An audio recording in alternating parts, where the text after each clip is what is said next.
अपने दुर्गुणों को दूर भगाना ही योग है। मन को निर्मल एवं निर्विकार करने का तथा विकारों को निर्बीज बनाने के उपाय का नाम ही योग है। योग ही एक ऐसी सूक्ष्मतम अग्नि है जिससे मनुष्य के विकार दग्ध होते हैं। हर एक मनुष्य अपने जीवन में स्थायी सुख और शांति चाहता है। मनुष्य के सारे पुरुषार्थ, सारे यत्न इसी लक्ष्य की सिद्धि के लिए ही होते हैं। परंतु इस ध्येय की प्राप्ति का साधन क्या है? क्या मनुष्य संसार के विषयों एवं पदार्थों को प्राप्त कर लेने से संपूर्ण सुख एवं शांति की प्राप्ति कर सकता है? ऐसा तो है नहीं, क्योंकि हम देखते हैं कि सुख पदार्थों में नहीं है, वह तो मन की एकाग्र स्थिति में है। क्या हम नहीं देख सकते कि यदि किसी मनुष्य के सामने समस्त रसों से युक्त पदार्थ रखे हों, परंतु यदि उसका मन किसी कारण से अशांत हो जाए, तो उस समय वे पदार्थ भी उसे नहीं भाते हैं। दरअसल पदार्थों को भोगते भोगते मनुष्य स्वयं भी भोगा जाता है और अंत में भोगने के साधन रूप इंद्रियां भी शिथिल हो जाती हैं, तन निर्बल हो जाता है, इंद्रिय शक्तियां क्षीण हो जाती हैं, मनुष्य शारीरिक जर्जरा भी मोल ले लेता है। फिर एक मनुष्य को एक पदार्थ प्रिय है तो दूसरे को वह सुहाता ही नहीं। इससे पता चलता है कि सुख विषयों में नहीं समाया है, वह तो मनुष्य के अपने ही मन पर निर्भर करता है। इसके अतिरिक्त हम यह देखते हैं कि संसार के पदार्थ तो परिवर्तनशील हैं, उनमें अवस्थान्तर होता रहता है।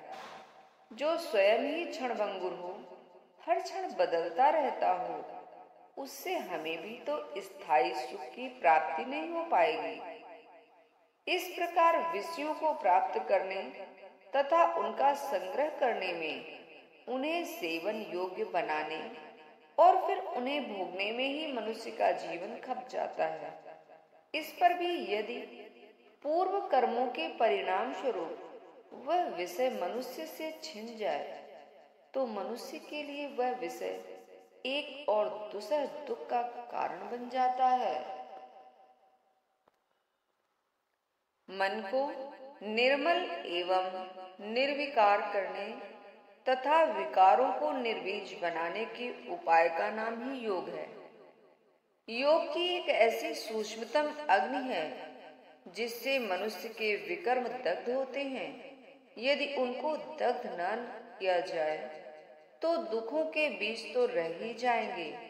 देखा जाए तो योग ही संस्कारों के परिवर्तन का भी एकमात्र तरीका है, क्योंकि एक तो पुरानी आदतों को छोड़ने के लिए योग रूप साधन सर्वशक्तिमान परमात्मा से आध्यात्मिक शक्ति और मनोबल मिलता है। दूसरे, परमात्मा द्वारा शांति एवं आनंद का ऐसा फव्वारा सा मनुष्य के मन पर पड़ता है तो उसका सारा मैल धो डालता है, शीतल कर देता है। दरअसल आनंद नाम वाला गुण जड़ पदार्थों में तो है नहीं। इसके अतिरिक्त मनुष्य तो सुख शांति तथा आनंद के लिए स्वयं ही पुरुषार्थ कर रहा है। उनका तो क्षण क्षण में मनोभाव भी बदलता रहता है और मानसिक अवस्था भी बदलती रहती है। इसे समझें, जो स्वयं स्थिर तथा पूर्ण शांत नहीं है, उससे हम स्थायी एवं संपूर्ण आनंद की कामना कैसे कर सकते हैं? विचार करने पर हम इसी निष्कर्ष पर पहुंचते हैं कि परमात्मा, जिसको आनंद का सागर एवं सारे सुखों का दाता माना गया है, उस एक से नाता जोड़ने से तथा उसका संग लेने से ही मनुष्य को संपूर्ण आनंद की प्राप्ति होती है।